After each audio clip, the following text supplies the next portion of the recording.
Ilalagay ko na itong corned beef. Isang 260 na corned beef ang nilagay ko dyan.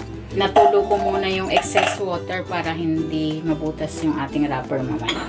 Maglalagay na ako ng bawang, sibuyas, carrots, patatas, kinchay. Ito ay optional lang kasi may mga taong ayaw ng amoy ng kinchay. Maglalagay din ako ng breadcrumbs, isang itlog,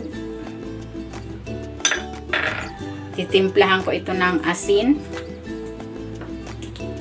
at ng paminta. Pwede kayong maglagay dito ng mga pampalasa of your choice. Pwede maglagay ng seasoning granules. Hahaluin ko ito.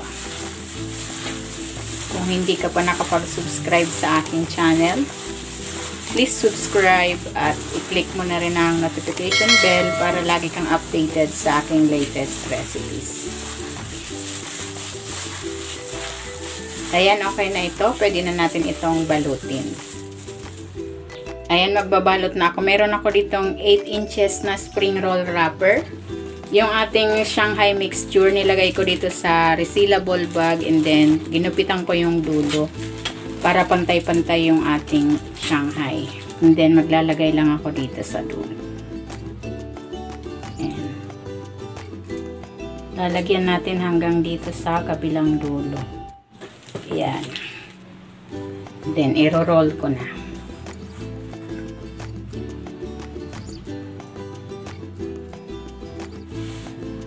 Maglalagay ako ng harina na tinunaw sa tubig, pandikit.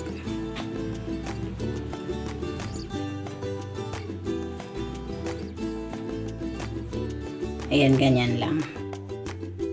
And then, gugupitin ko ito sa 3.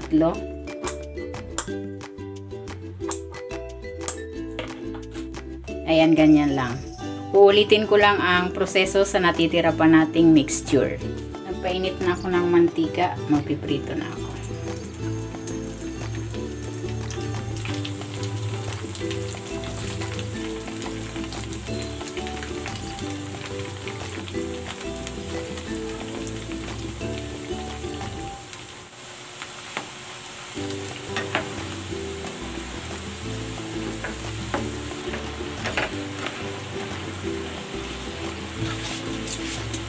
Okay na ito, hahanguin ko na.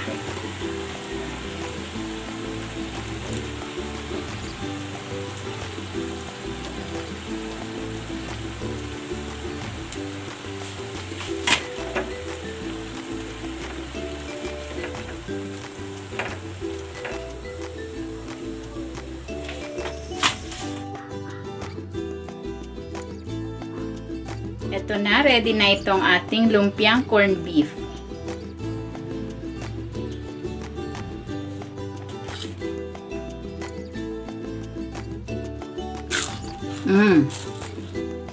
Sarap.